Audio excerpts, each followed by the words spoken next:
Okay, folks, Thursday evening. I think that's what it is.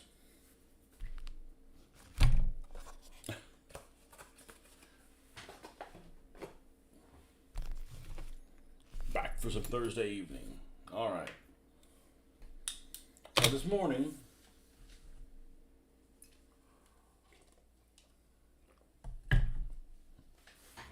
we painted these tires in black with the craft paint. One of them which broke off, no big deal. So that's dry now. We're going to give these guys a dusting of some pale sand, which is the lightest color, and then we'll go in and start putting the decals in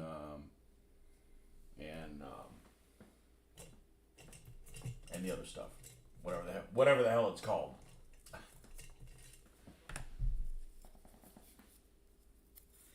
Let's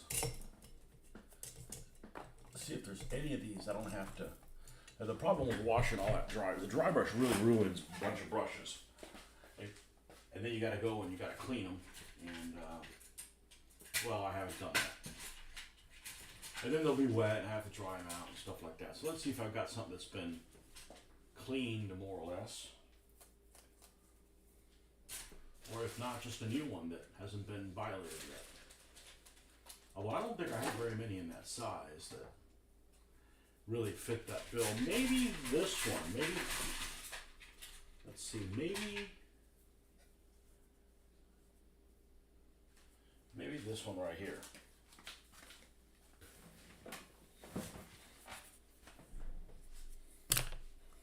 Let's get some pale sand out here.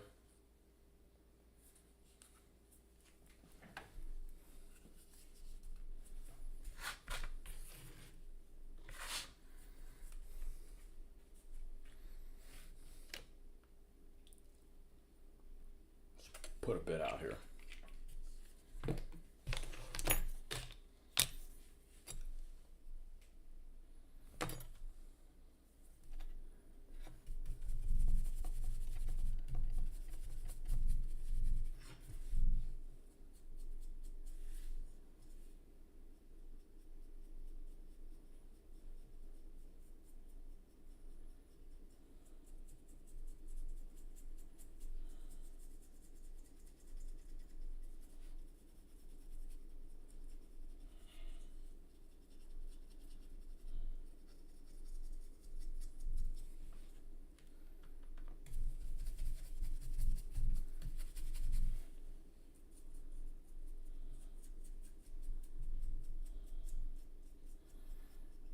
Now, these vehicles during Operation Crusader were relatively new.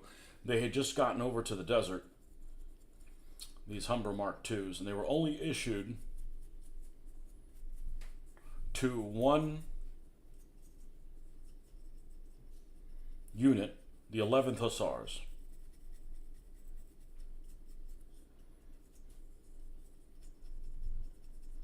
Almost all the other armored cars, whether they were South African ones, South African units, or everything else, pretty much used Marmon Harringtons at this point. The Urfman. Welcome.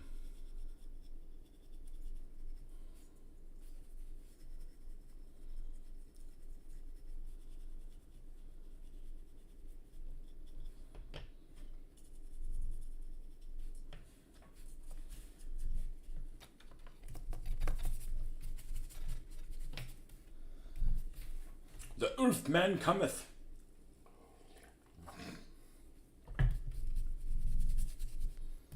Earth.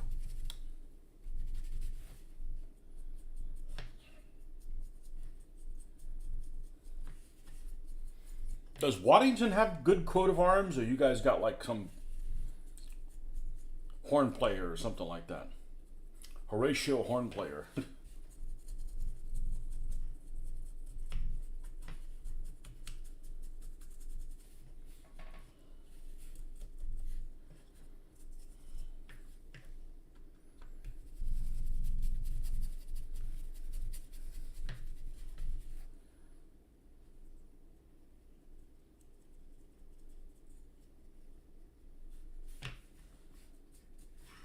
let's go ahead and just for good measure and let's do the turret too.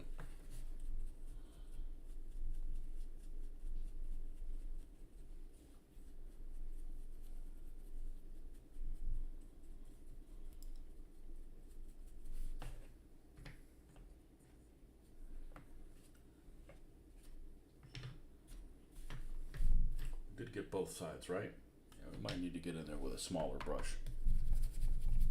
This thing is, of course, shedding. Sign of a piece of crap brush.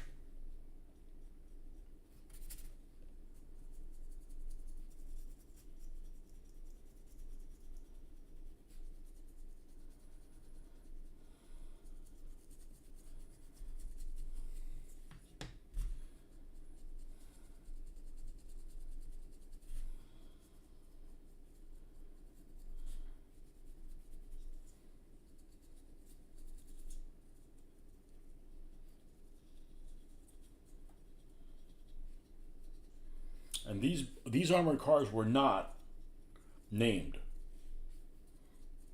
They did not name this, armored cars. They did not give them names. Or so I've been told, or so I have read. This particular unit, the 11th SRs at this particular time, did not have named armored cars. So we're going to have to put, I forget what they call them, census numbers, something like that.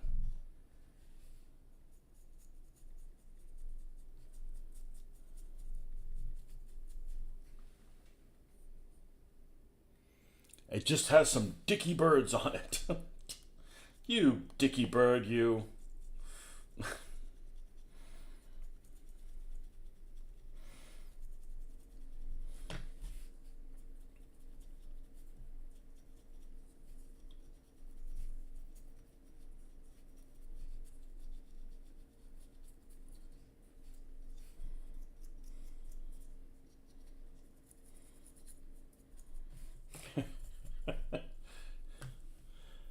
Well, martlets is the heraldic term.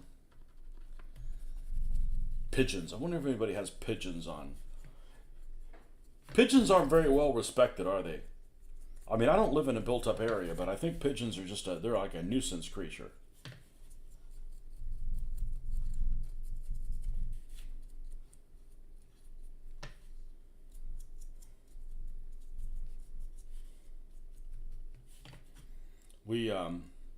We actually have some at the plant that apparently are not good eating because we had a problem with them roosting everywhere, and they would eat like the insulation in the roof, and then they would crap over everything.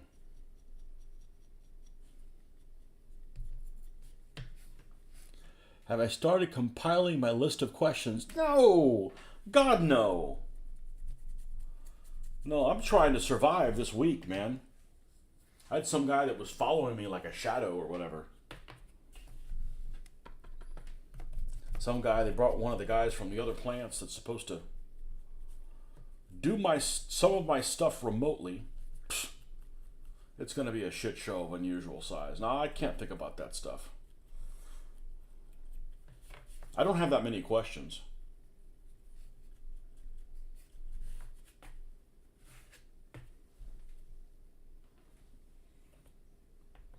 Besides, if I come up with questions, the weather will turn bad again. You won't be able to ask them.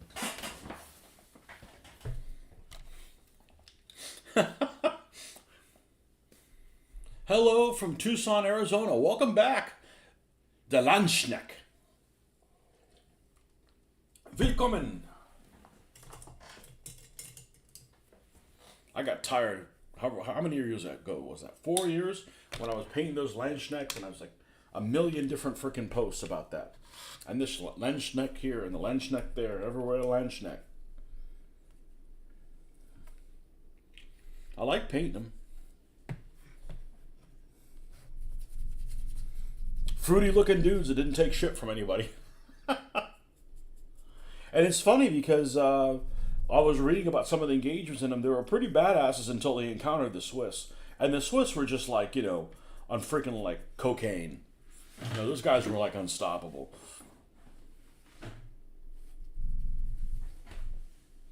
Pigeons get a bad rep. Wood pigeons also known as fat pigeons, are friendly and inoffensive.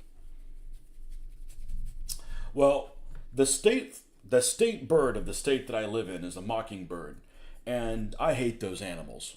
I wish they would just like disappear off the earth. They're horrible because they make a series of four calls, right? Pretending to be something else, and they do exactly four, and then they switch to something else. So you'll hear them, and they'll be like, ah, ah, ah, ah, ooh, ooh, ooh, ooh, and it's just like, shut the f up, man. I think they picked out the state board of Florida to keep people that didn't like Florida out, but it didn't help. Everybody's coming here. You're painting 28 millimeter Austrian Napoleonics now. That's okay. I got a soft spot for the Austrians. I got a soft spot for Habsburg stuff. I like that. I'm not a Napoleonics guy, but I like that. What do they call it? I think they're called German infantry. They have like those little helmets. Those guys look cool.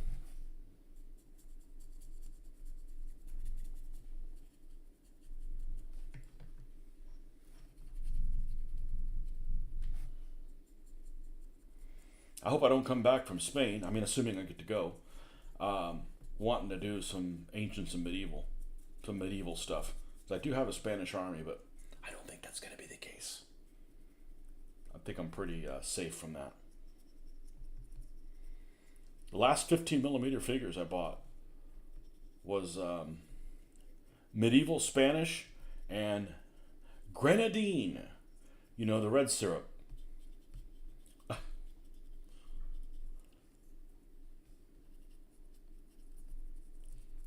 And then it hit me that nobody wants to play this game at Historicon. I'm holding myself back from doing other stuff I want to do because of this game. We have ravens in our neighborhood that make all kinds of noises. Raven. Also a big crow. They behave the same way as I feel like ravens are solitary creatures. And crows are not. Crows are like, like a gang of crows, or what are they called? What are they actually called? A murder? Oh, that's a murder of ravens, actually. I think that's what it is. Instead of a flock, it's a murder. There's been a murder. A murder, yes, of ravens. Oh.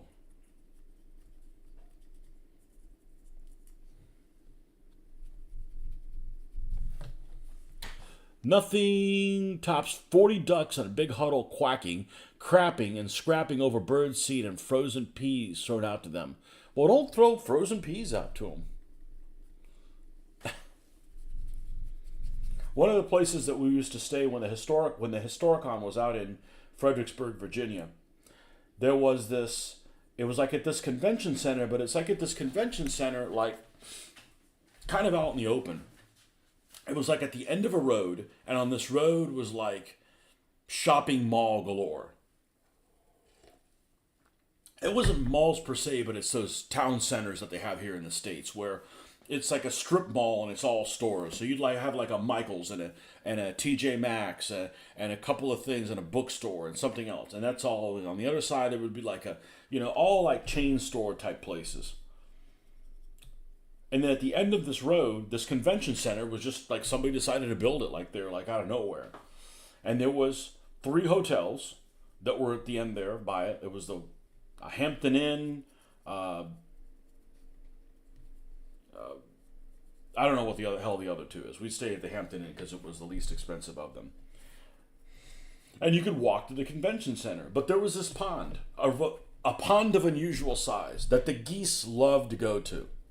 And you had to dodge goose squeezings if you were walking, because they're everywhere and they're just they're Canada geese and they're I guess they were constipated since they were north of the border.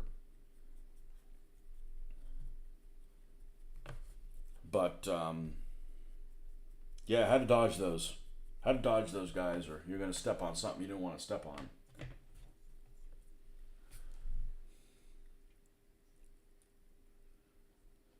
You heard ravens quack too. Well, the old house I used to live at, it was run by squirrels. we had some trees in the backyard. I mean, I only lived on a house that had a third of an acre, so suburbia land. And but there was these two big trees in the back, and the squirrels were just like everywhere. We had this fence, and the squirrel would land out there, and the hawks wouldn't mess with them, and they were just like they were bold and stuff. This place is run by birds. So I like to park in the garage, but sometimes I can't. And you come in the morning and there's a mockingbird is pooped all over you. But what happens is you get these birds and they'll look at the rear view. I guess they're called the side mirrors on the car, and they'll sit there and they'll look at themselves and they'll get excited and then they'll shit all over your car. So you've got this disrespected vehicle, and no bird in sight. It was so bad that our neighbors took like plastic bags and tied them around their side mirrors, so it wouldn't have a reflection on it. But I guess that's the thing that birds like to do, because at the plant, which is kind of out in the country, we used to have like this herd of turkeys, like a gaggle of turkeys, or whatever the hell a group of turkeys is called, a dozen or so, and they would come in to the front door of the office, which was semi-reflective. They would see themselves, get really excited, and lose bowel control, like, oh, I'm so cute, oh, or whatever. It's overcast out here in Arizona. I think it's from California fires. Yep, California going up in flames once again.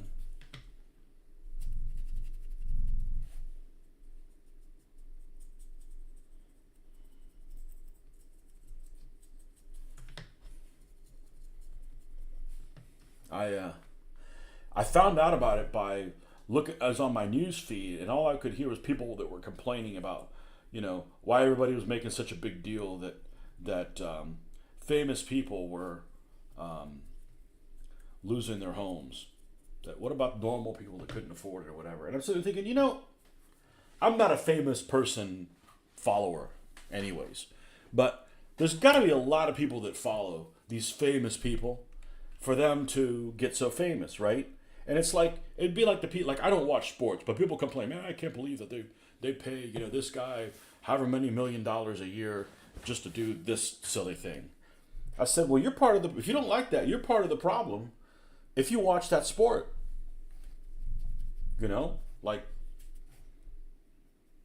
if you don't like actors making so much money, then stop watching them and stuff. You can't have it both ways.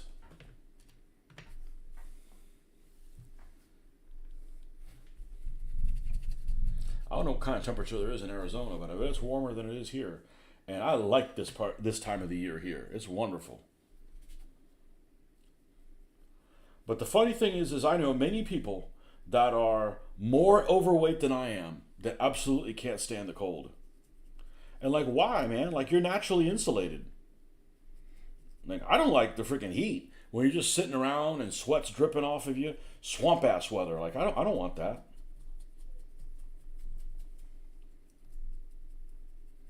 Bugs. Right now, it's like, man, I want to be outside. Sissyfoots are running the heater. I drank so much water today at work, it was ridiculous. The heater just kills me. Makes you feel like you're sick when you're not. Sissyfoots with a heater. It's super cold here. 51 degrees Fahrenheit. Oh, we got you beat. We're in maybe even the 30s right now. I don't think it dropped. There he is, Marcus. Hey, make sure you go to JFK and shovel that runway for me.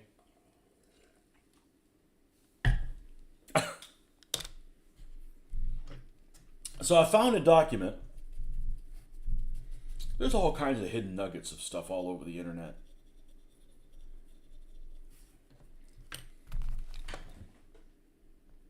Uh-oh. Already? The girls are already on the way home? Holy smokes. Those of you people that aren't married, don't get married. Do all your hobbying before you get married.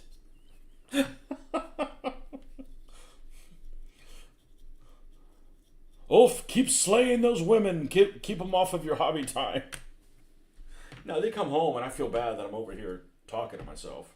But they don't want to listen to what I got to have to say anyway, so. Okay, I think the next stage is we're going to have to put the clear coat in different places, in the places where they go. You okay? It's going to warm up to 98 degrees by Monday. We had a guest family friend. He was an older gentleman. He was a Vietnam vet, and he lived near our house, near the old house, and he had let's just call it a lawnmower that had four wheels and a parachute aside to it and a propeller. And it was like a lighter than air, like it was like he was flying a lawnmower. And he lived behind our house. I mean, we knew who he was, and and that was kind of his hobby. Is he would take off and he would all over the place. And he said, "Hey, you want to go out for a ride?" And I'm like, "Fuck no." He said that for every 1,000 feet of altitude, he said something like it's like 5 degrees colder for every 1,000 feet of altitude, or I think that's what he said. So I'm like, if it's 39 degrees on the ground, planes everywhere are flying at under freezing. I mean, significantly in the wintertime. I mean, they're probably flying under freezing even in the summertime. When it's like, not 80 degrees, you go up at 33,000 feet and it's freezing.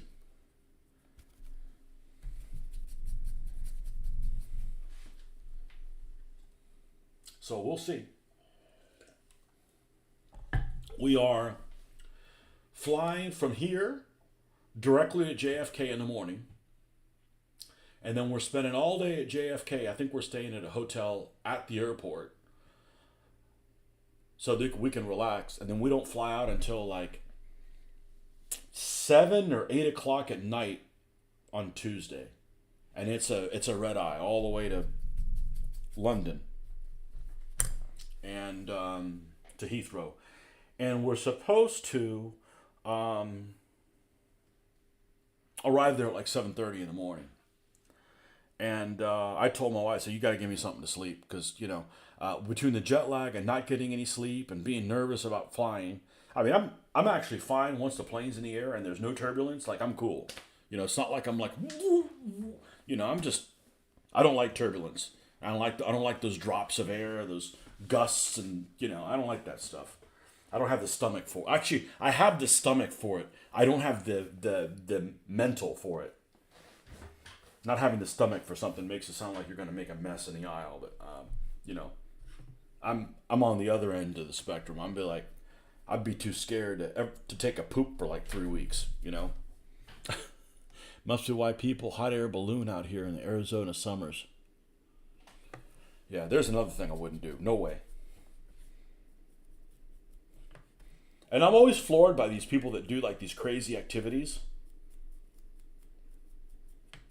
What I would consider crazy activities, but then they don't do other stuff. Like, people that would get a hot air balloon said, "Do you do roller coasters?" No, that's scary. Like, you out of your mind, man. Like, I'm a coaster fiend.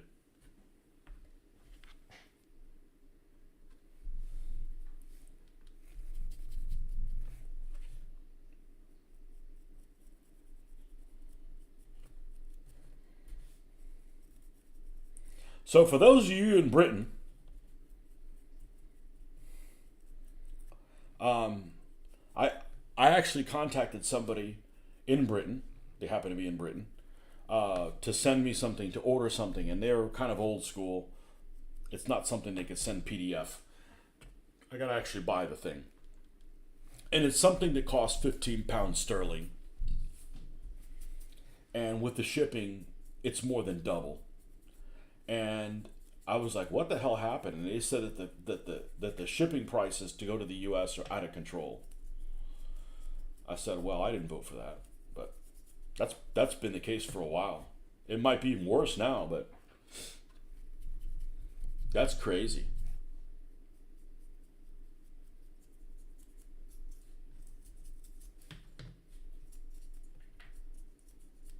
And it's not something that's available on PDF. Otherwise, I'd just PDF it and get it immediately. You know, there's British people here. I'll grab my musket and tricorn hat. Yeah.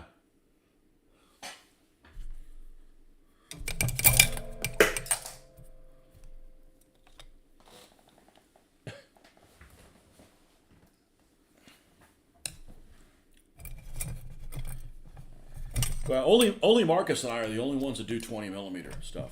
Everybody else is British.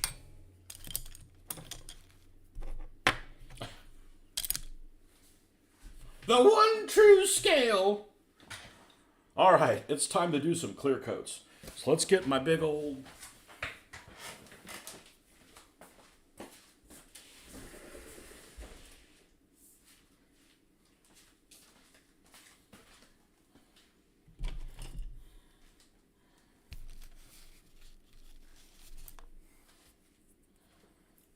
Big old tub of Pledge floor care.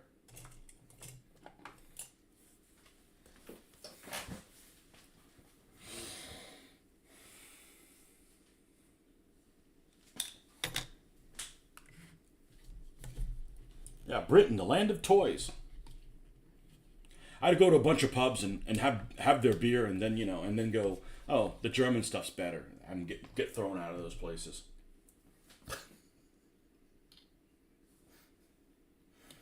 Germany is the land of beer. Britain is the land of toys. I'd rather have the toys. I prefer toys to beer.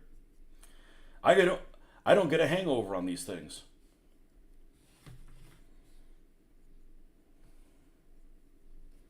That's all we should need. Just these spots, these two little spots here, a little spot there, everywhere a spot. This stuff dries pretty darn quick.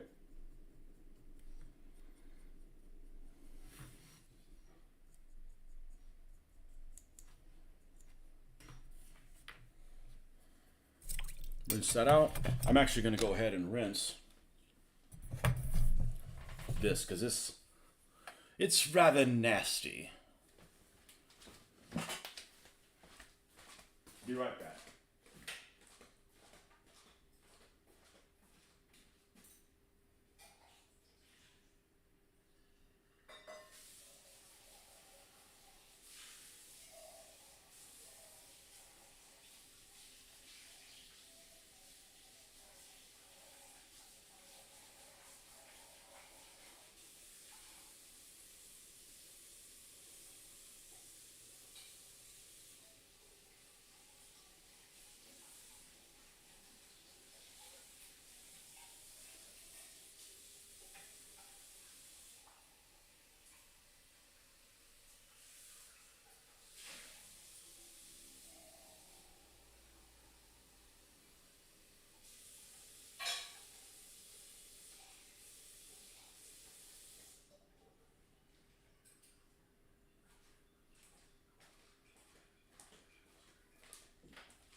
You're in the land of tacos.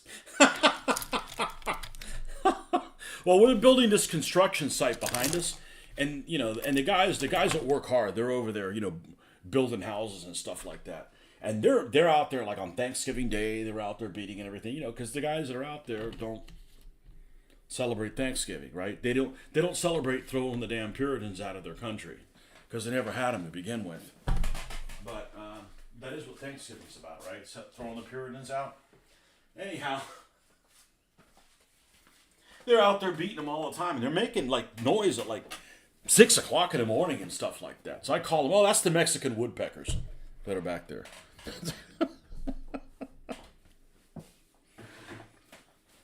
Which is fine. Well, my wife doesn't like them beating at 7 o'clock in the morning. Like, I'm always up and I'm already doing what I want to. I'm not sleeping at that time. That's like a waste of time. Holy shit, the girls are already home? Give me 1 second.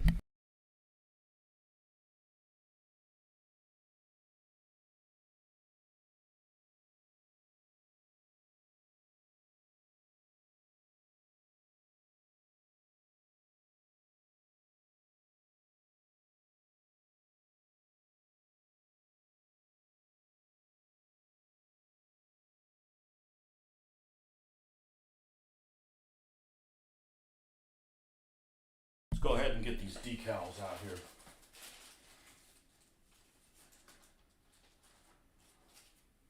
I still didn't, well, I haven't, this weekend I've got to do a deep dive for some of these decals.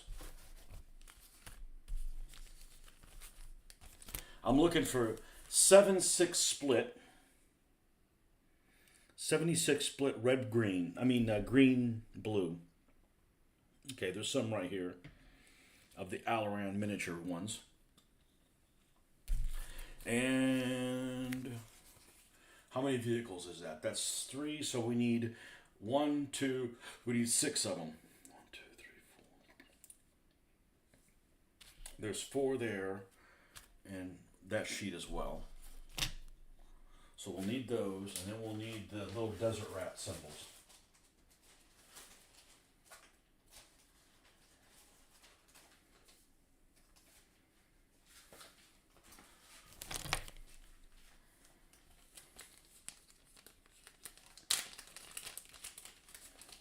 Let's see what we got here. Here they are. And hopefully these 76 things will fit inside that little box. It looks like it's about the right size. I hope so, because otherwise I'm up that creek. That stank creek. Let me go fill this with fresh water.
Is Blood and Plunder popular in Florida? I heard that Firelock Games in that state. So, oh, this is messed up. I hope these glasses aren't about to break.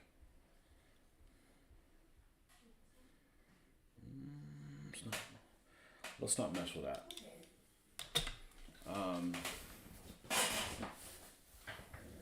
Is Firelock Games popular in Florida? I think so. So they're based in Miami.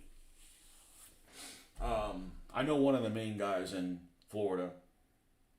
A couple of them. And they put on a lot of games at our Florida cons. And the games are okay. They just... I'd rather do this, you know. But yeah, they're based in Florida. They're down in South Florida, Southeast Florida. Do you do that stuff? I have played. Which one have I played? I have played Blood and Steel. I have played. Maybe I should be the only one I played. Oh, and I played the 100 Years War one. I played the 100 Years War one, the medieval one. I'm not much of a pirate fan. It's like the wrong period. I told him, and it's 28 millimeter. Of course you can play it whatever you want. I said, please, please, please, for my own good, do not make any conquistador stuff. That might be really hard for me to resist. I think I probably would be able to resist it, because I'm like, that's not World War II. We're not doing that. But yeah, I'd be all over that shit right there. But they do 1700 stuff, and okay, everybody's wearing them long locks of hair and buckle shoes, and Not my thing. These are Alaran decals from Michigan. Not painted the other ones. If these don't fit on there, I may have to paint them. So let me hold off on cutting any more out.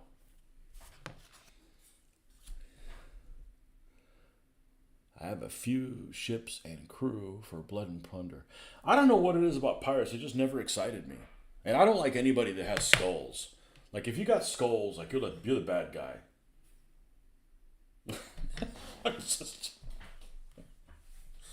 And besides, they're just all they're doing is stealing shit my ancestors stole from somebody else. That's like secondhand stealing.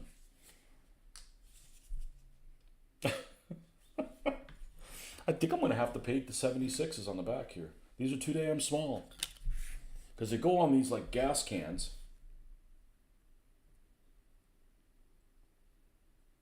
They're too small. I mean that's fine. I painted them on the other ones. This isn't going to work. We need to put that away. We literally do not have contacts in, so we need something to be able to find ourselves. Let's find that wreck. That wrecked Humber.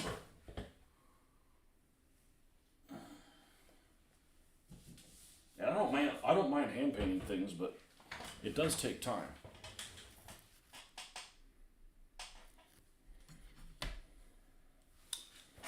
And they're about the same size as this one. It's just these decals are bigger.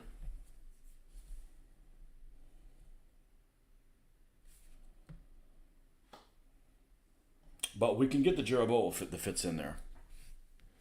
Little desert rat on there. Never mind the matchlocks might have conquistadors since it's set in the pike and shot area. Are we the baddies? Yes, you've seen that. That's great. That is a great video. I've shown that to so many people. But they don't get to design our uniforms. Fair point. Your stuff is French since your friends have the other forces. That's okay. I don't have anything against the French. I'll play anybody. Okay, so we're going to put the Jeroboams on here.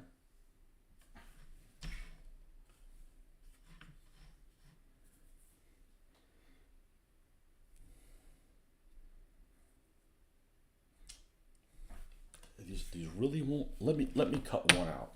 Let me cut one. And see if there's no hope at all, because I could do it. It's going to take some time. And I'm not really looking for more stuff to do. More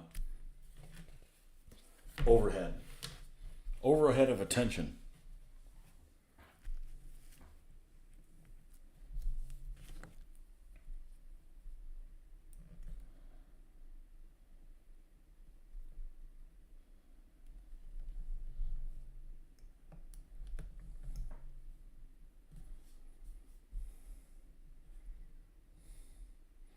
Are we the baddies? Exactly.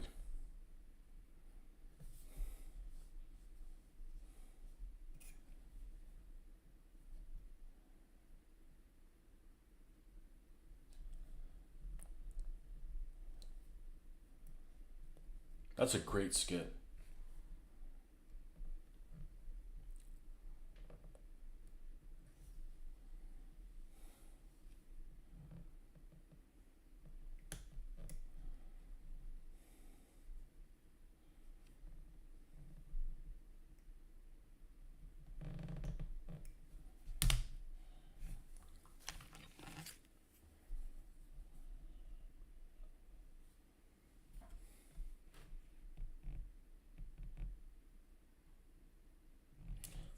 I'm going to attempt to put one on there. I'm going to put one on there. I got them specifically for this.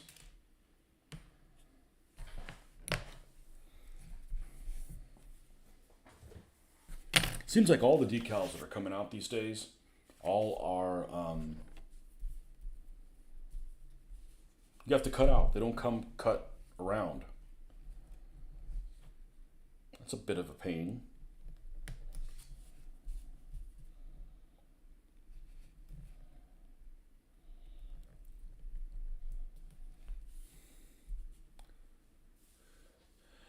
You have to admit the German uniforms look pretty sharp. Absolutely. Well, not the SS ones, but I don't really like all the SS shit. I mean, the camouflage stuff is cool, but that's why the Germans are popular. Not because people are like white supremacists, because they had cool stuff. I mean, they were rat bastards, but they had cool stuff. Lots of people are a fan of the Africa War. I actually like the desert. I like. Hello. Are we going to continue the fumbling of this morning? I actually like the Commonwealth forces better than the Africa Corps. Like different camouflage and shit like that.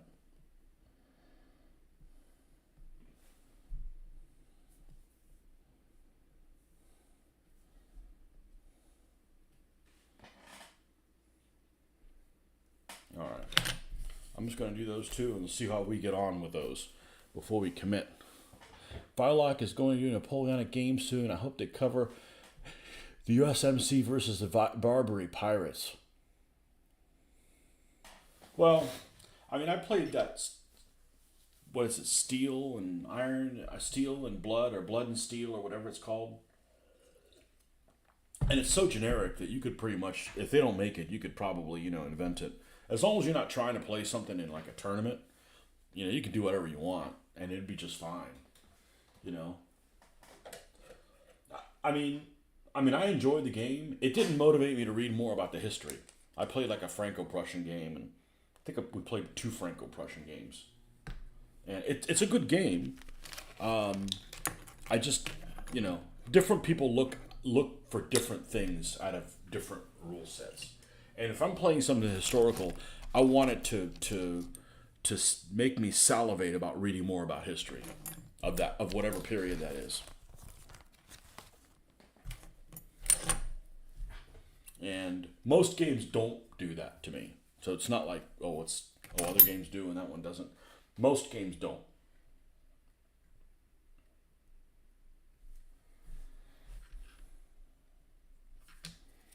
All right, let's see how we get on with this.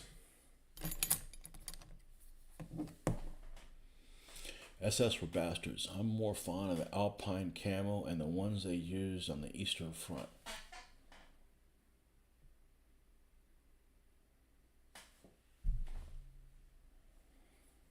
Yeah, I'm going to stop filming if I have one spill.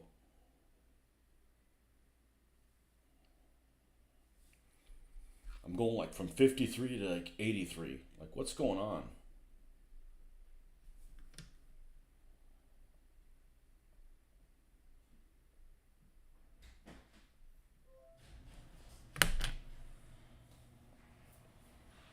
So we're going to take a little piece here and see if we can press this down and where this goes.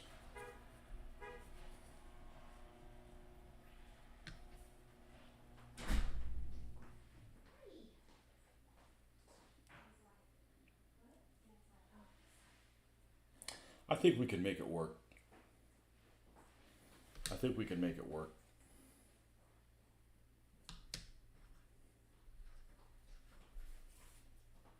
If it didn't have this little ridge around this thing, it'd be perfect.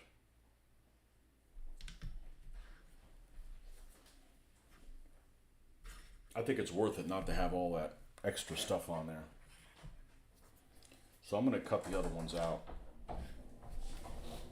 Hi.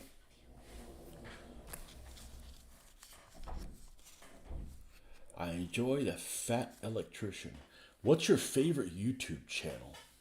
Well, I've never heard of the Fat Electrician. Tick. Tick is my favorite YouTube channel. I don't mind Lindy Beige also. I don't have much of an opportunity to watch different things. There's a lot of channels I don't like because it's the delivery. The delivery is just a little bit like, and I'm like, okay, that just doesn't.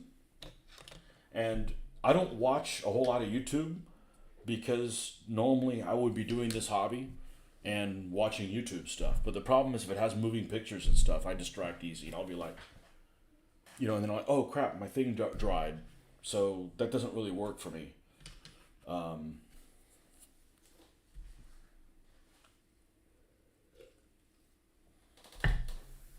Where is my phone? There it is. Let's see who we got.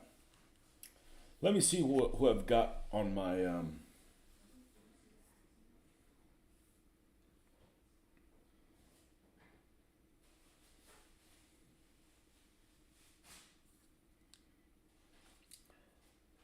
Let's see who I've got on my subscriptions here.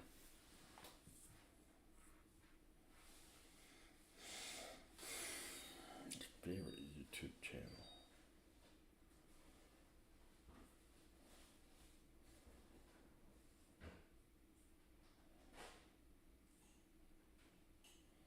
I don't watch very many. I mean, I'm subscribed to, I don't know, probably 70 things. I don't really ever check them out.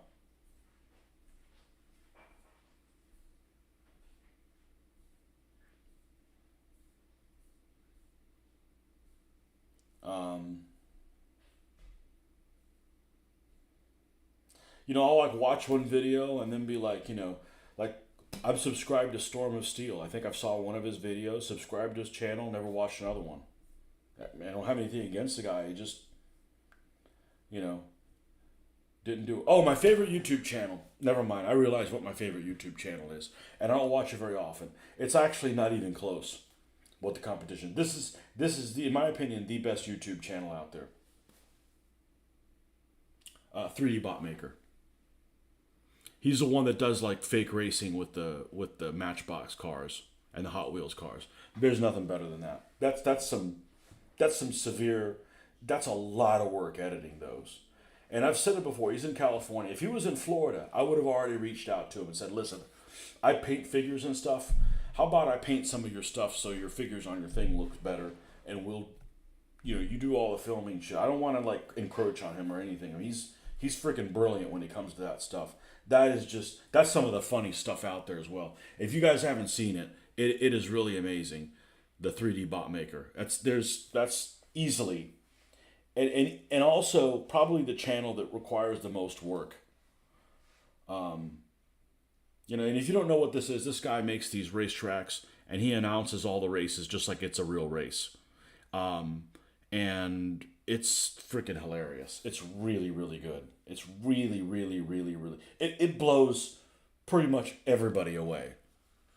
But that guy's background I think that guy's background is making videos for a living for other people. Like he's in some kind of media. So that's like easy for him. Just like it'd be like me painting. Like, okay, well, that's easy. Invicta, Kings and Generals, and History Matters. Yeah, I'm subscribed to Invicta, but I get all those channels mixed up. Okay, there's 76. Let's go ahead and cut some more 76s and drop them in there. The Fat Electrician. Let's see who the Fat Electrician is. The Fat Electrician. The Fat Electrician. Ultimate Raid Beginner Guide. The Fat Electrician Store.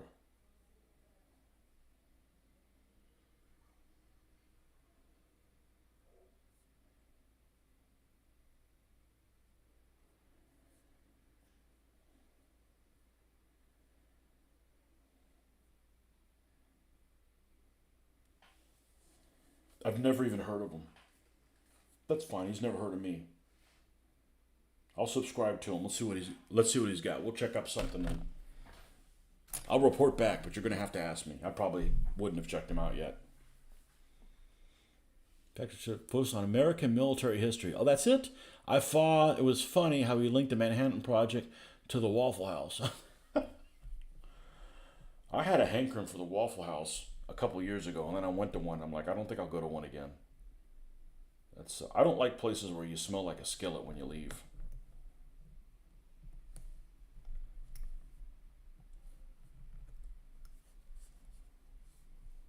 What's his name? The guy that used to the terrain tutor. That guy's got a lot of energy, but I don't think he's regularly filming. But I've watched a couple of his videos, and they're like, I love his energy.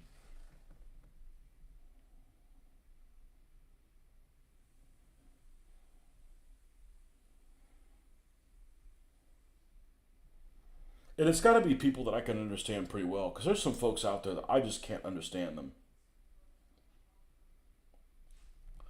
whether it's the volume level is too low, or they only say every other word in the sentence, or I'm just not familiar with that. But 3D Bot Maker, man, he blows everybody away. There's nobody that can touch him, and that's not necessarily something I'm interested in. Battle Electrician unsubscribed.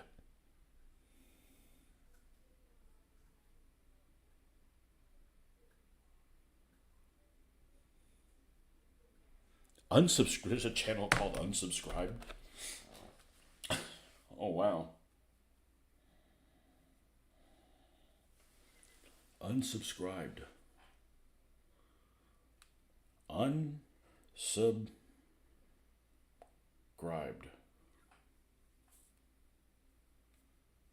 Unsubscribed podcast.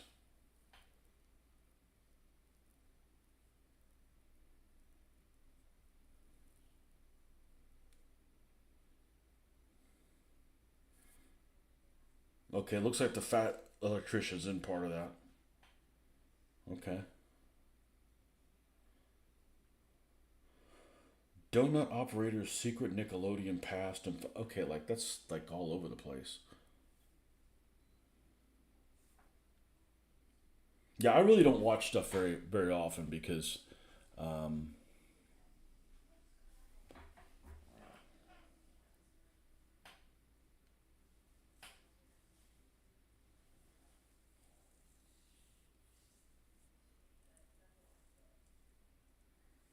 Paul Harrell. Oh, the gun guy?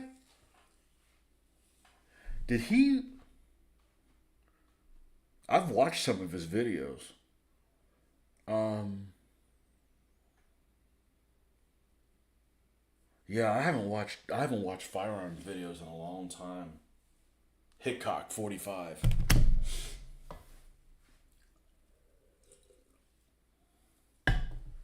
Oh, that dumbass that pretended to be a Russian. You know who I'm talking about. He's some kid from Georgia or something like that, and he just blows up shit. And I don't mind watching firearm stuff, but you got to be responsible. Like I don't appreciate people just being stupid. Yeah, I've watched some of Paul Harrell's stuff.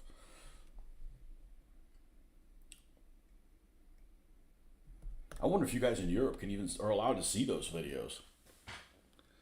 You're watching habitual line crosser, but his content quality is starting to take a dive. Well, some people might say that about me. Sorry, I don't do DBA anymore. You'll have to find somebody else to do that for you.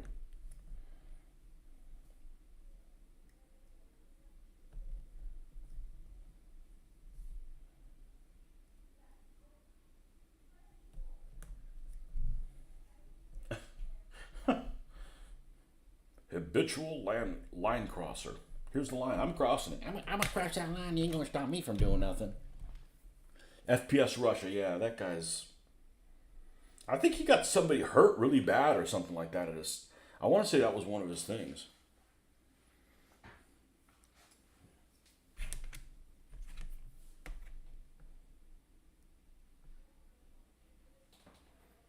The thing I really don't like about the firearms channels is that most of the people I encounter are really opinionated about certain things, and that's fine. But it's like, there's only so much unopen-minded stuff you can watch. They're really opinionated about brands, and this is no good, and that's no good, and I've certainly watched a fair amount of stuff on that area because I didn't get into them until after YouTube was a thing. So like anything that I've done like on cars or you know anything of that nature, firearms, I've definitely consulted YouTube first. So, but I don't really look at those things unless I'm in the market for getting something. Um, Same thing with like computers. I don't watch. Hey, what's the best computer for? Like, I'm in the market for buying a computer, so I don't worry about it. And then when I am, I'll look into it. All right, so that's 1, 2, 3, 4. Let's grab two more for the other two. We've exhausted those. So let's go over to this.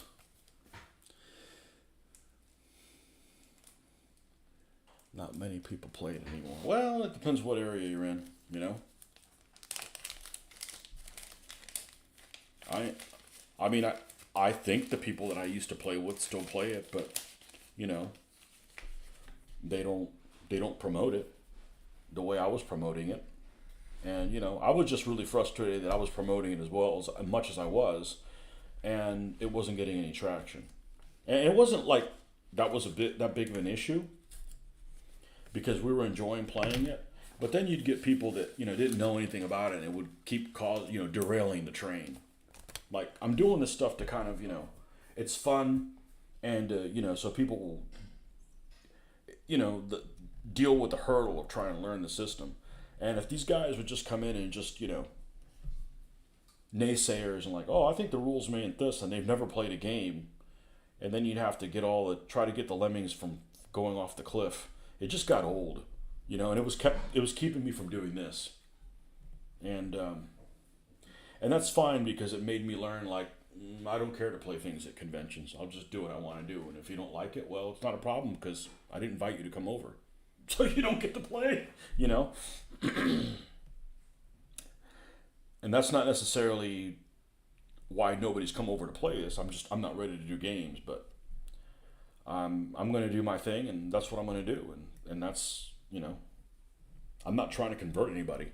I laugh about Marcus and I are the only ones that do 20 millimeter, but I don't care what other scale people do. It doesn't bother me.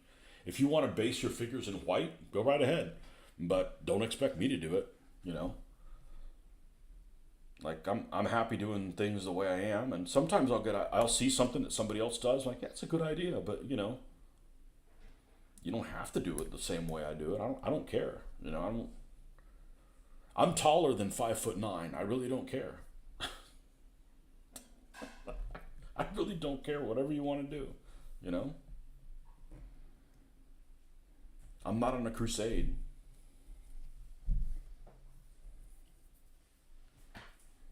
There's a lot of the only thing is there's a lot of really good stuff in 28 millimeter for you guys in vehicle system. Now your vehicles are really expensive, but you get stuff like Rubicon. Man, they give you all kinds of decals and stuff. You don't have to buy separate decals. It comes with it. You can build like every version of it. I don't know if the tanks are accurate or not. I haven't, but on the surface, it seems like you guys have some really good companies now. Now, 30 years ago when I was doing this, when I started doing this scale, there wasn't shit in 28 millimeter, so it wasn't even an option. Not that I would have gone for it. I think that if you had all the scales available back then that are available now, I probably would have done 15.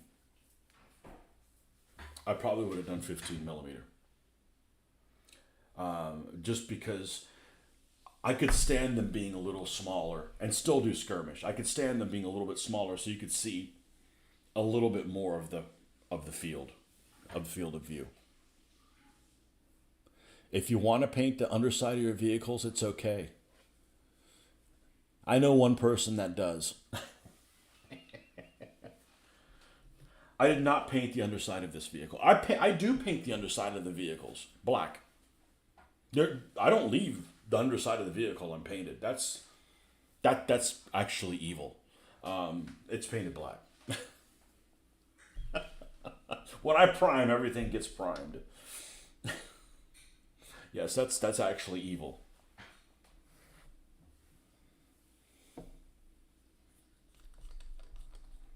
But if you paint the underside of a vehicle, but the underside of the vehicle looks like this, what difference does it make?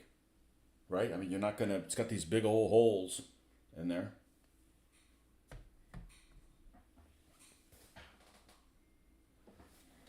Big ass holes.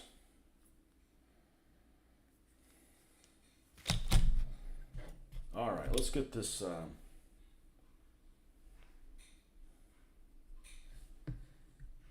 We're not going to start mixing decals. Let's do all of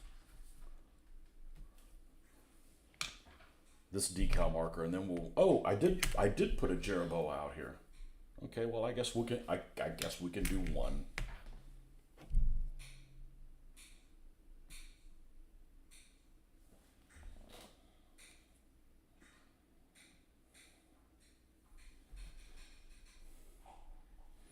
And that fits in there perfectly.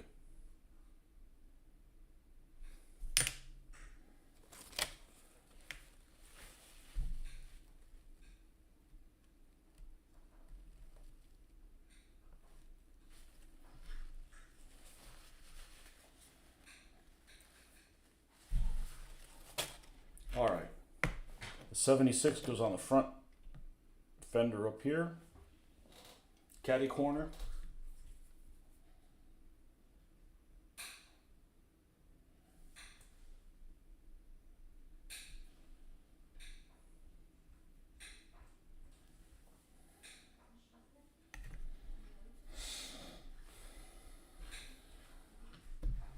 And that's literally the only markings these guys are going to have. They're going to have, you know, the Seventh Armored Division marking on them, the Arm of Service marking, and they're going to have a numeral on them. I wish I could do more, but that's not what they're supposed to have.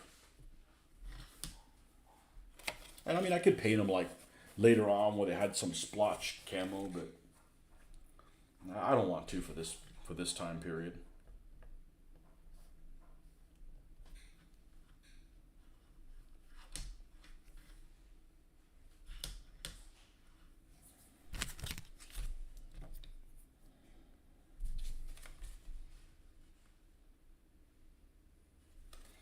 So I'm gonna leave the little gerbil back here. The one on the front, I'm gonna make. Oh,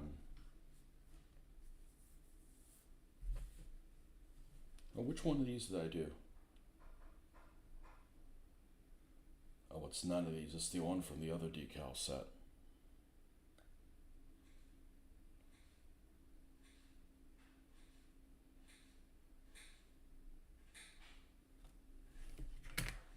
Well, we'll do little ones on here.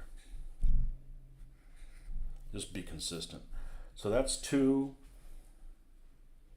I'll need 300 cars. I'm gonna need 1, 2, 3, 4, 5, 6. So we need to do 5. We already have one on there. So we'll do these 5 right here. Let's make sure we don't get carried away and drop them in water before we cut them out, because we have to cut these out. And by the way, these are the decals from. These are the ones from District Miniatures. And they seem to work just fine.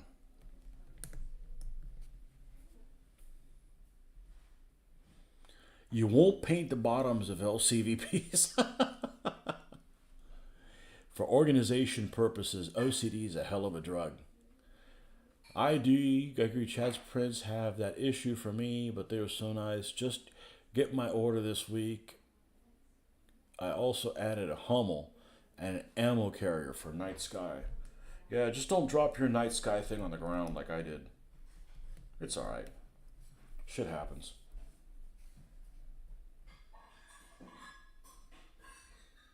I'll fix it. At least I didn't ask him, hey, go ahead and print me another turret, and then dropped it.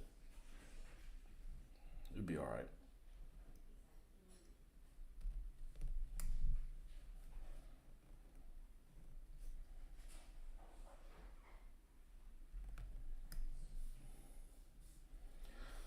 Like I've said before, I try to be perfect, but man, I'm failing at it miserably.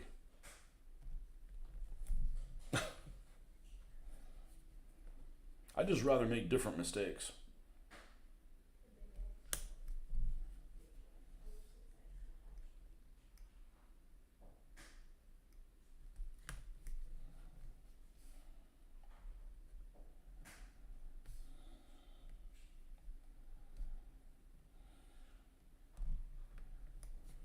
Okay, there's 2. The only thing I don't like about cutting these out is you got all these little paper thingies.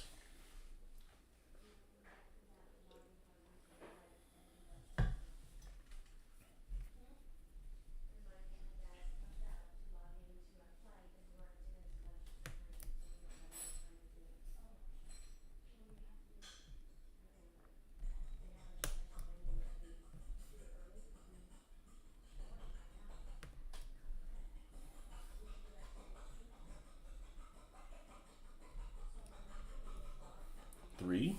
Let's go ahead and get these out of the area here.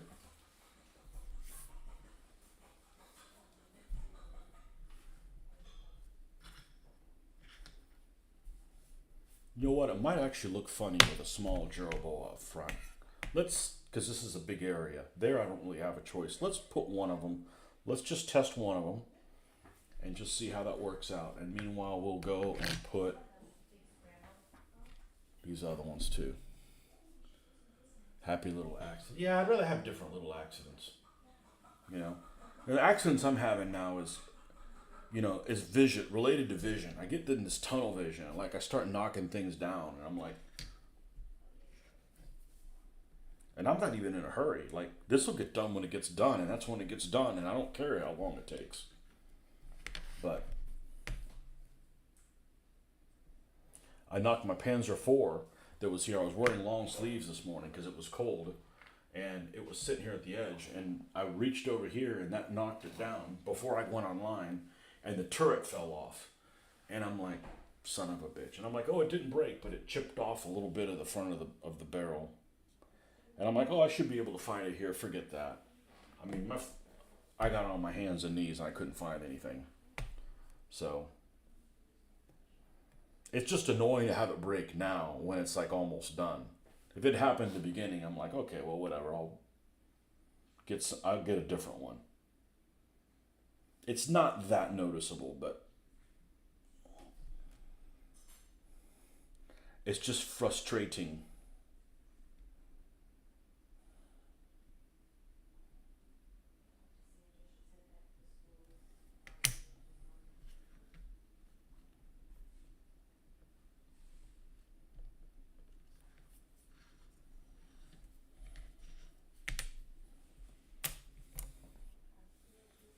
Bob Ross was cool. He's very relaxing to listen to, but man, that was a serious fro.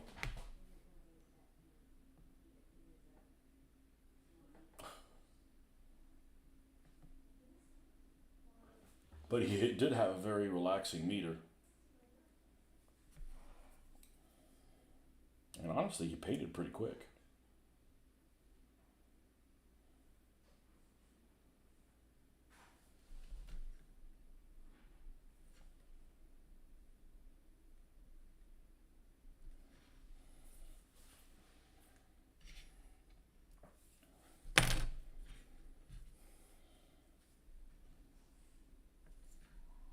So I found a document that actually shows what the serial numbers of these vehicles are. Like from this number to this number and this one to this one. So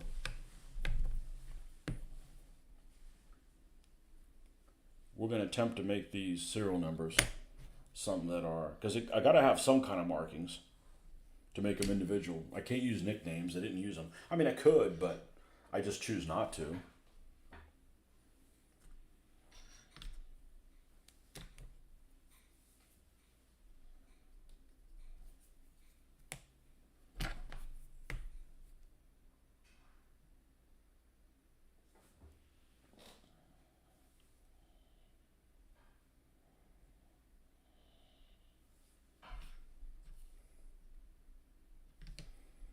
Please don't look weird too small.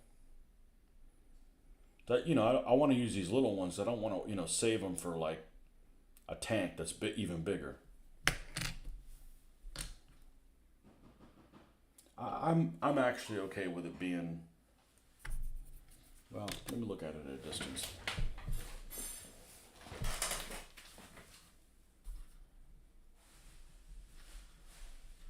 I'm okay with them being small. I don't have a choice with the 76s. The 76s are the size that they are. It's either that or hand paint them, and I can hand paint them, but that's going to take a long time. You found out recently that the Pointer Sisters sung the pinball animation on Sesame Street. Wow. You used to watch Bob Ross as a kid and even did a few pictures with a wet on wet technique. That was a lifetime ago. Yeah, I painted a couple of backgrounds, and I learned by watching some. I ended up watching somebody on YouTube, and that's why I use for backgrounds. I need to do a new one of these, but one of the things they did was I would have never picked up is you take your canvas and you just cover the whole thing in this like raw sienna color, like the whole thing, and then you paint on it. I did these. Now it's so I can put a block here and half of it's up here and half of it's down here, and for using craft paint, this literally took 10 minutes to do. Like one half of it took 10 minutes. It's scary how easy it is to do, and it turns out it looks okay. I mean, it looks looks better than anything modern art, but it's just a trick. It's just something I've never done before. And this craft paint, this craft paint up here, this generic kind of stuff works just fine for it. So I need to make one for the desert and take a photo on some of this stuff. But that was one of the guys that said, yeah, paint the whole canvas in raw sienna. Basically brown. Your white canvas, just give it a brown background. I'm like, okay, you're the boss. And it worked. So sometimes you just gotta see, like go watch a video and see if you like the end result. If you don't like the end result, then don't do it that way. But you might like the end result. Like, well, let me just follow step by step and see if this is something that that works for me. And I did that. I don't know, in the waning days of DBA. So what, maybe 6 years ago or something like that. And I'm like, man, I could have been doing this all along.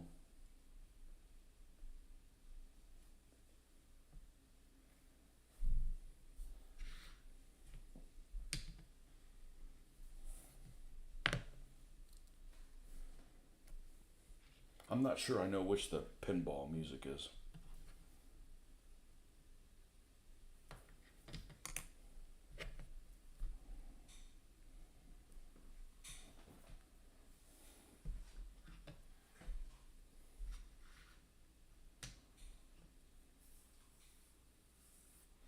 I think I like the little Jeroboam.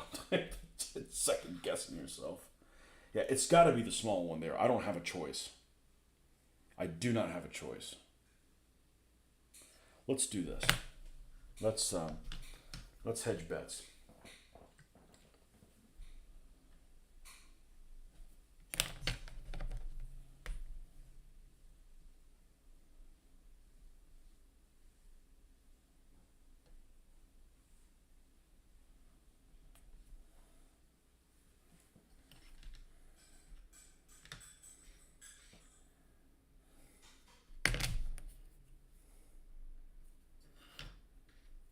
We know we have to put a little one back there because a big one won't fit. Well, it will, but it'll look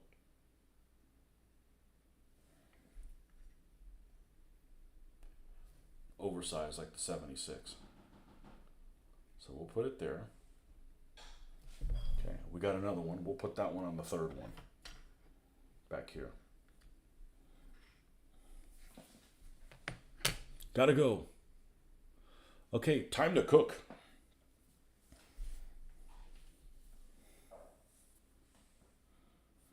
Hold on 1 second. Be right back.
All right.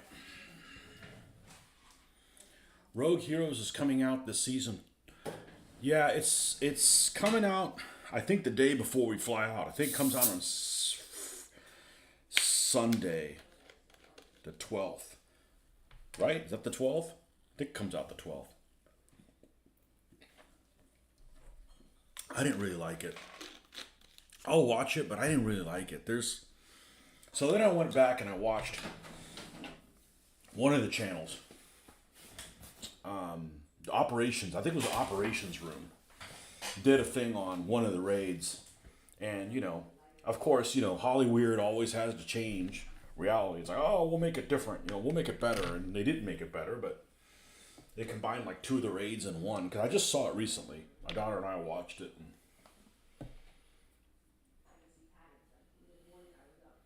I didn't like it initially because I was really turned off by having the modern music in it. And after a while, it was like, there was other things that bothered me more than that. But it's okay. I mean, it didn't make me want to paint any of those things up.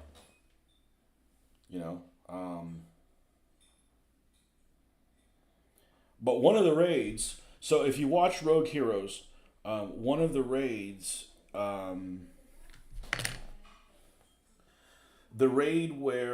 apparently the raid where Patty Main goes in and he puts all of the bombs and they explode in all the planes, and the one where Sterling goes in and guns up and shoots up all the planes on the ground is all part of the same raid, even though they made it like two different raids on the TV series.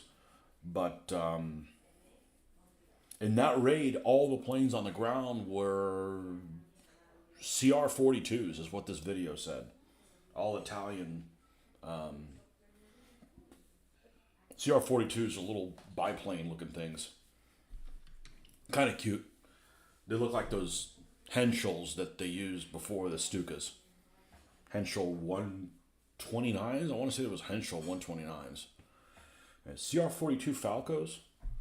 Yeah, little biplanes. You think, oh, it's a biplane, it's a piece of crap. There's some pretty decent biplanes in the Second World War. I mean, they weren't the best thing out there, but they weren't horrible or anything. I still would like to find some really cheap Messerschmitts, to make wrecks out of them. Because if I had to guess, that's what the wrecks are at Sidi Rezai is. It would be 109s. But, one thing at a time. I did enjoy making this little wreck. It was pretty cool. And that's the same way I do the plane. I'd do the plane to be on a base. All half. Well, it would be in a lot worse shape than that.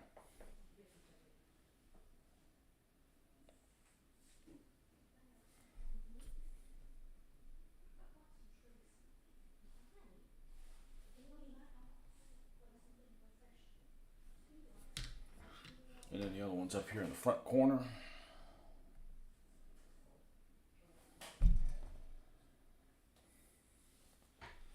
You're looking forward to their D-Day stuff. Oh, is that what they're going to get into that?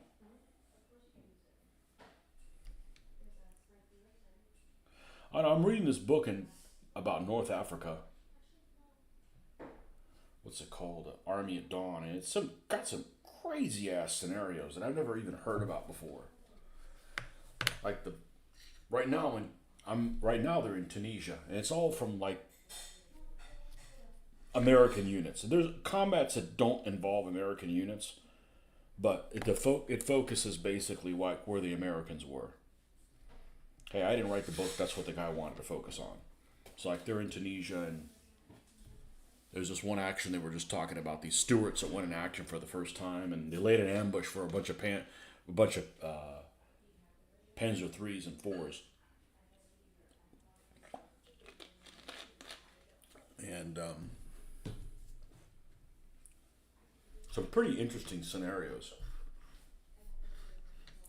Now, I'm going to go ahead and use the bigger decal for the Jeroboam on the front.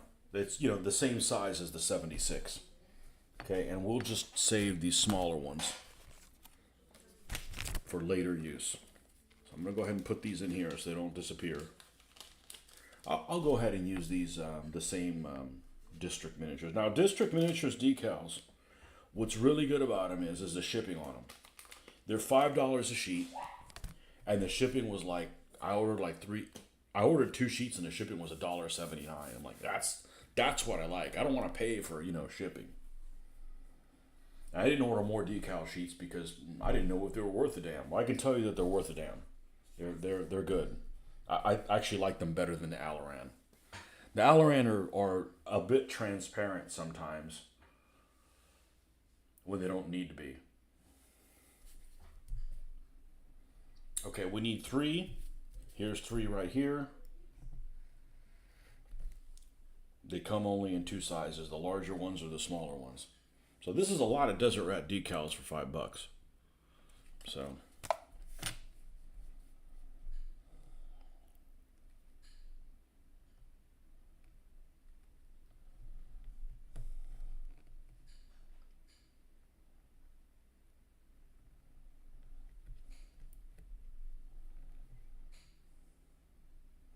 So, how many folks we got on here? 5. All right. So, I want a mixture of historical authenticity and also creativeness. And I'm going to give you an example of something with this guy right here. This Valentine Mark 9. So, I found an article or on a post that talked about in Tunisia, this unit that had these was the 50th Royal Tank Regiment, the 23rd Armored Brigade. The 23rd Armored Brigade had a white symbol with like a black crane on it, so to speak. And this used red 67 up here in the front. And in that unit, there was 8 Valentines that had the 6-pounder on it. There were Mark 9s. The other ones were Mark 3s and 2s or what have you in this particular unit.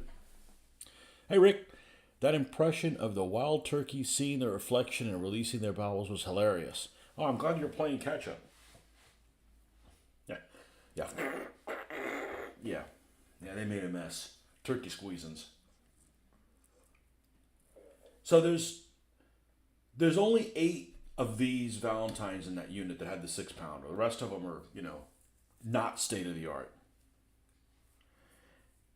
And the only picture references I can find of one of them with the 6-pounder gun is this vehicle that's called Buccaneer. It literally has Buccaneer written across the bottom here. And the way British vehicles are normally labeled, that would normally be B Company or B Squadron. But there gives you no ideas of what the other 7 vehicles could be called, what their nickname could be. So we know one's named Buccaneer. It's probably in B Squadron because that's normally what it follows. So to be a safe bet, I'm going to create another one. Starts with a B with a name similar to Buccaneer. So mine's going to be Brigand. That's what the name of this one's going to be. Because it's a name similar, like, it's not like, it's not like one's called Buccaneer. Well, I'll call the next one Bethlehem. Okay, one's a place name that's ancient, and another one is a pirate. So, like, okay, there could have been one called that, but, so using stuff that kind of makes sense. Just like these, there's a famous Mark IV, Cruiser Mark 4A, that there's pictures of it called Amy. Okay, well, we know that they had girls' names that start with A, so in the same unit, there might be an Amy, there might be Alice, something like that. So I'm perfectly happy inventing names for vehicles that there's no proof that they were ever named that, as long as they're done with the same kind of mentality behind them. Like, they're plausibility. One of the things that stinks about these camouflage schemes is that contrary to what I would have thought, they all follow a pattern. So these counter schemes, these zigzags, three color zigzags, all have the zigzag in the same place. So if you got 6 of these vehicles, they'll all have the zigzag painted exactly the same way. Now, there's going to be variances because they are hand painted. So, those variances would be equivalent to like you paint it by hand and try to get it as close as the previous one.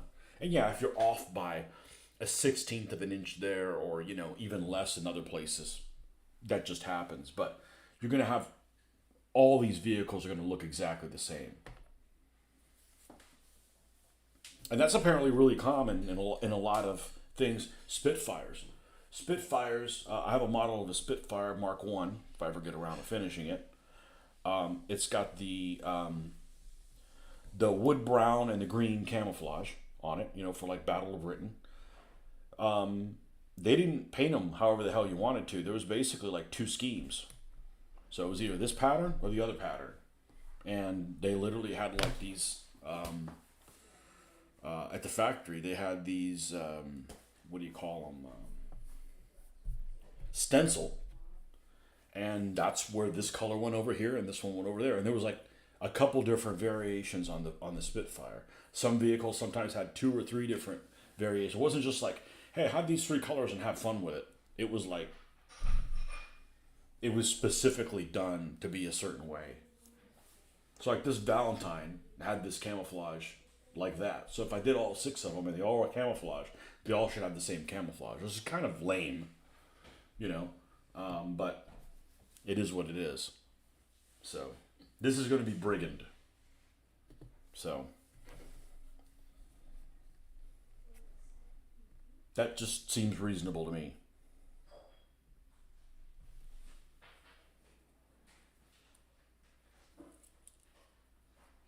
And that's how I'm going to go about it. So like these Humbers in this particular unit, the 11th Hussars, which was the very first time that these got used. They had 50 of these armored cars at this battle. I don't know what the hell the numbers were on them. F29677. But I found in one post, and I did a screenshot of it.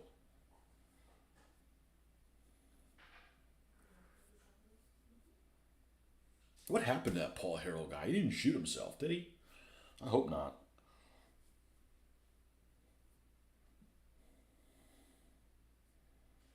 Let's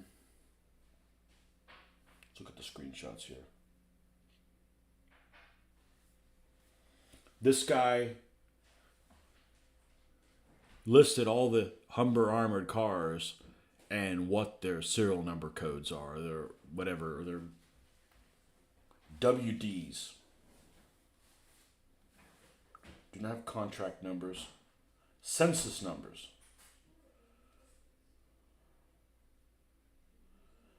Yeah, so these are Mark IIs. So they're going to have F59 through 124, F59 124 through F59 183, or F61184 through 61373. So somewhere in that range, they're going to have numbers that start with a 6-1 or a 5-9. So, how many digits is that? 5. 5 digits, an F and 5 digits. I'm just going to hand paint them. And I'm going to paint them, it'll be right under this vision slot here at the front. And I don't know whether they'll be black or white, but probably black, so they stand out a little bit better. And that's what they're going to be ID'd as.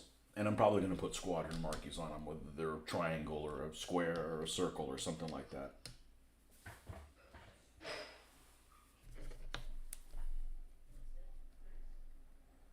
Because I need to identify them.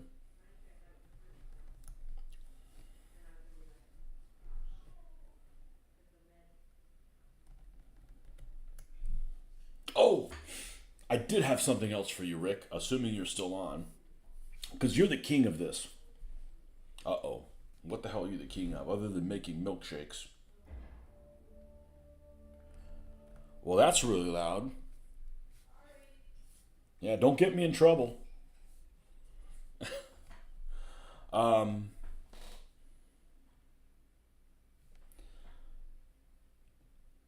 we got a game that was given to us that I'm sure you have. Well, I mean, you have most games. And I wanted to know what you thought about it. And I'm not even going to read the instructions how to play it.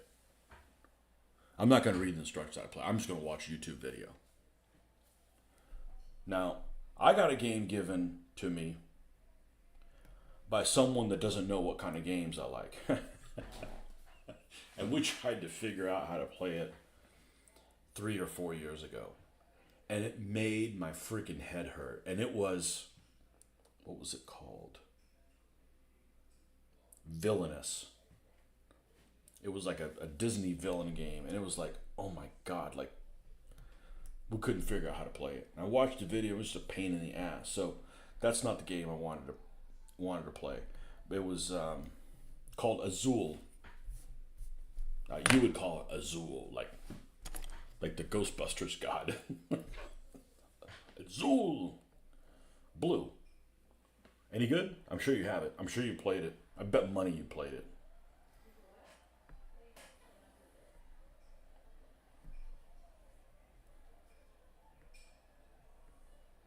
And can you recommend any video, any how to play videos of it for, handicapped people? People that,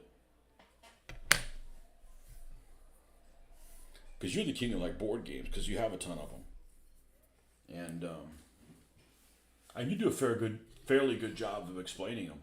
I would do a terrible job. I would do a good job if I had an outline, You really enjoy Azul. Oh, we hated Villainous. Absolutely hated it. It's for people that aren't gamers. It's a hard type of game to play. I don't think I would have if we had, and I've never played this game, but if we had Munchkin, I think we'd have a hard time playing Munchkin. Because there's some people that aren't gamers just can't understand that, sometimes you have to knock the other person out. You can't be, nice person all the time. Starting a fire. It's 25 degrees Fahrenheit here. We might get some winter weather here. In South Kakalaki? I just like how moist it is. When it gets cold here, it's moist. Although I drank a lot of water today. Because those sissyfoots run the heater.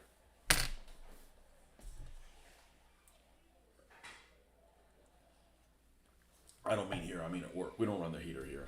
That costs money. It makes you feel like crap.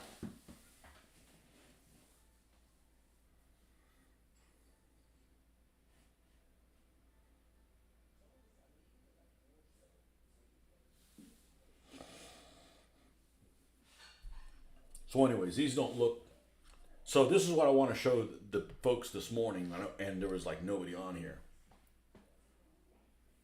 These vehicles in the same color is the same vehicle as this, is the same color as this.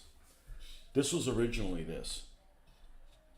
And then we dry brushed the color on top of it and it became this. And then when we end up doing the final detailing, it'll end up looking like this. We'll have things about, where is that little silly ass little turret?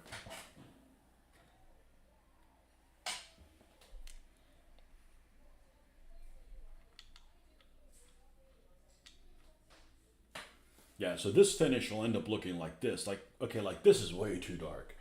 And this looks like way too bright. And this is just, that's just right. There's a little bit of both. Your favorite Azul video is the Board Game Geeks channel Game Night playthrough. They begin with how to play tutorial that is excellent. Okay, we're going to write that down. I figured you would have some contribution to be able to... Yeah, I like going to YouTube, and sometimes it helps me figure things out. Except, I've watched several videos on how to shuffle cards. I'm hopeless. I think Mitch can paint better than I can shuffle cards. Maybe not. But this is also video is Board Game Geek channel, okay? Board Game Geek channel. I was logging my games on there as I played them, and it just became too much trouble. Game Night playthrough.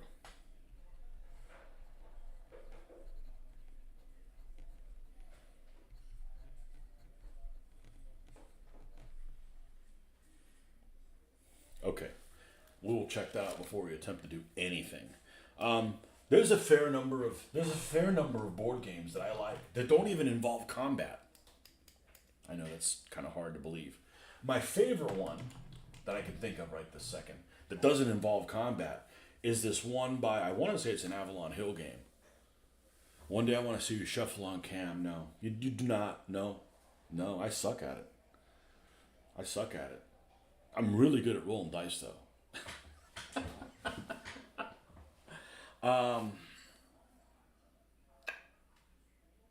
what was the name of that game? Vegas Showdown. It's like where you're building a casino. You like bid on parts of a casino to. I think that's a really cool game. And I love the railroad games. Where is it? What's it called? Empire Express, Empire Builder. Those crayon games where you build. I like those. Well, that's the kind of shit I do for a living. So like, go over here, take this, pick this up on the way back, drop it off, make money. Like yeah, that's that's easy. That's easy peasy for me.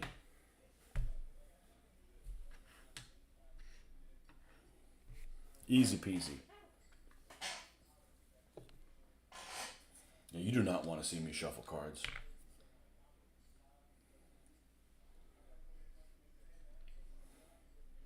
I make better milkshakes. I suck at that too. The problem with a milkshake. The problem with making a milkshake is the same problem with using an airbrush that's siphon feed. You got to get everything right, and then you got to make sure the flow starts and and and doesn't clog up. It's exactly the same thing, and it's like, you know, you need a minor in witchcraft to get some of that stuff to work. Otherwise, it's not going anywhere. Like, what's going on, man?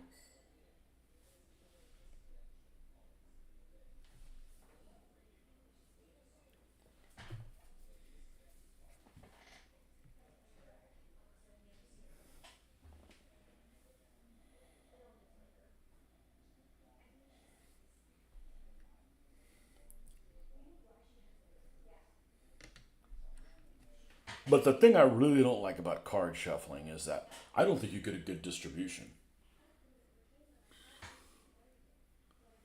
I don't think you get a good distribution.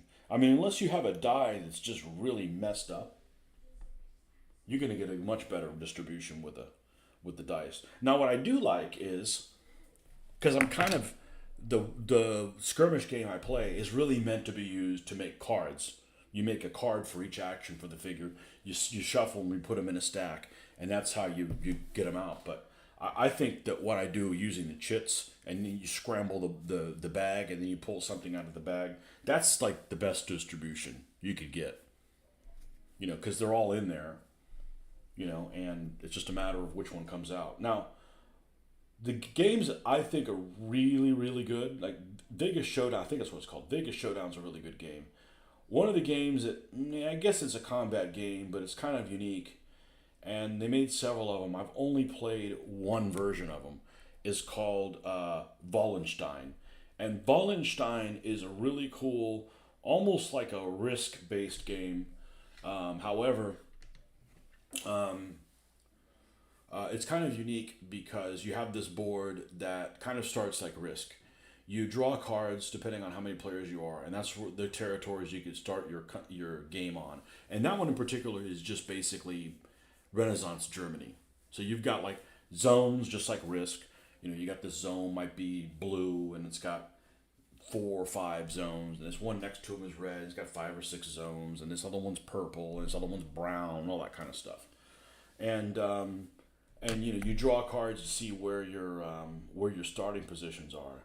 But what's really unique about the game is that there's two things that are really unique about it. There is 10 or 12 phases of the game, and the phases are something like move a unit, go into combat, tax the land, build up things on the land, that kind of stuff. There's 10 different phases of all that stuff, 10 or 12, something like that, and you don't know what order they're going to come in. Like the first 6, but you don't know the last 6. So you have an order chit that you have orders that you can put in each land that you control that tells you what you're going to do in that land, irrespective of how many troops you have in there. And the troops are kind of like Risk in that, you know, 2, 3, 4, 6, whatever. And but they're all little blocks in your color, and there's no difference in the troops of what kind they are. They're just troops. It doesn't matter whether they're cavalry or cannons or whatever. They're just strength, army strength points, and they're just these little cubes, these cute little wooden cubes, and in the color that you happen to be. And they're in the territory that you happen to have randomly drawn. I think there's different ways you can play, but you randomly draw however many territories you're in, 6, 7, or whatever, to start off with, and that's where you can distribute your things in. You give each one of these territories an action, face down. You know, like I got a chit that has a symbol, and this symbol means, you know, raise taxes. This symbol means go into combat. This symbol means reinforce this. This symbol means do grain, or reap, whatever it is. Everybody puts their orders face down, and then you go, okay, the first one is move into combat. First one's that. First the other one, and then 3, 6 phases in it. It'll change, and you don't know what comes next. So that's kind of an interesting wrinkle. But the really interesting thing about the game is that when you go into combat, you've got this tower. You got this tower that's like a die rolling tower that's got baffles in it. And if I'm blue and I'm attacking red, and it's my turn to walk in, I said, oh, I'm gonna attack. I'm going in there. I've got 4 units. He's got 2. You take all 6 units, 2 red, 4 blue. You drop them in the top of the tower. And on the kick plate, some of them could come out. Some of them stay inside, and some of them come out. And the ones that come out is really who showed up at the battlefield to fight. And they square off of each other. So let's say you got 1 red and 2 blue. The 1 red and the blue would knock each other out. There's 1 blue left. The blue takes it, and there's 1 blue guy left in that territory. Now, there's some cubes of your color that haven't come out yet that will come out in other combats. If they come out in another combat that involves your troops, they're basically reinforcements that were lingering around, and they show up and help you out.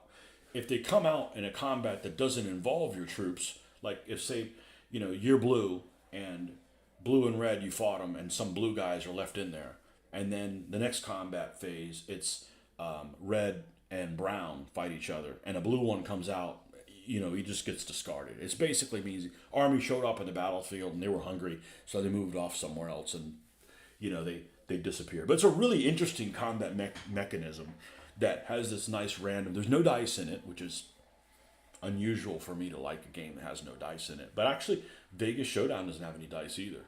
I prefer dice games because I like things you can't control, and I think a die roll makes it. And people are like really superstitious about die rolls. I am so not superstitious. But you can really get inside people's heads with the die rolls and stuff. Some people really, will really freak themselves out with, oh my God, I can't believe I got to roll again. I'm like, every time you roll a die, it's an opportunity for greatness. That's the way I look at it. Something miraculous could come. You could be like a hero, and you can't be a hero unless you roll the dice. And some people are just like, I don't like playing dice games. I'm like, well, why not? Because they always screw me. Well, they're going to continue screwing you with that attitude, pal. But every time you roll the dice, there's an opportunity for something just incredible to happen. Why wouldn't you want to try that?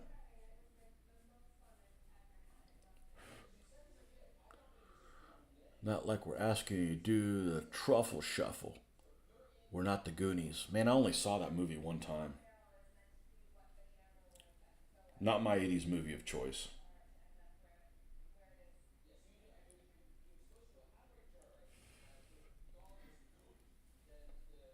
We'll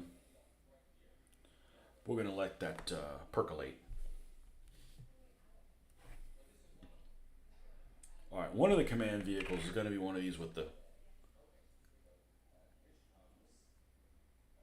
Oh yes, it's the one with the tool on top, the tool thing on top. Is it this one?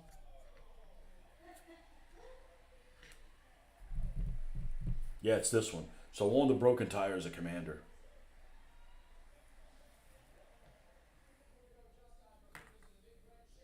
Yeah, I know. You can't stick on there because you're sideways.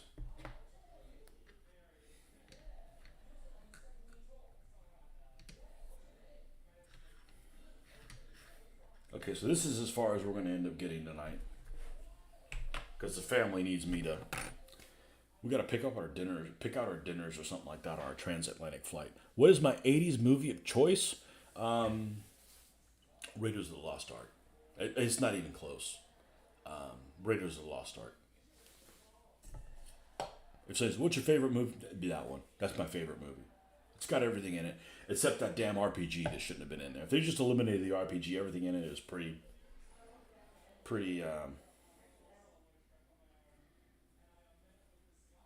solid. And I was fortunate enough to watch in the movie theater.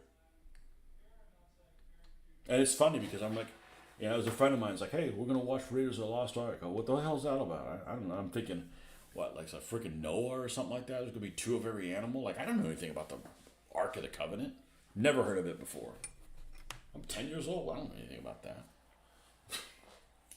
I figured it was Noah's Ark. Yeah, it's got it's got Han Solo in it. Oh, okay.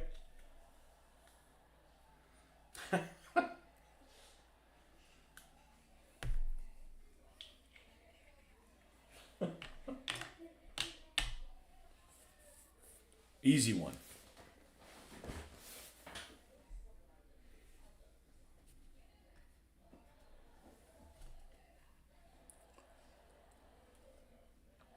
Oh, these are the Humber Mark IIs. And here's a wrecked one, which looks a little bit smaller. It's in 1/72nd scale. And it's also in Portland stone, which I shouldn't have painted it in Portland stone, but it's going to stay that way. Maybe that's why they destroyed it. It's like, you can't have it in Portland stone. Well, we painted our Portland stone. Vah! Here, take that. Portland stone I read somewhere, which is the same color as this. At least it started as this. This was only used, according to this thing that I read, after I already painted this, when you use the three colors. So when you use the counter scheme like this, it was the base color for the counter scheme. So if they weren't going to put the counter scheme on it, it wasn't painted this color, according to something I read. Until we meet again, don't. Dr. Jones to you, lady. Okay. I know RPG 7s in 1930s. Yeah, I know. They should just use something else. Like I can deal with the Africa Corps being, they're 5 years before they were created, and MP40s before they were available, all that kind of stuff. I can do some of that stuff, but yeah, RPG. Oh, it's in a small part, All right, folks. Thanks for stopping by. We'll see you guys on the next one. Bye-bye.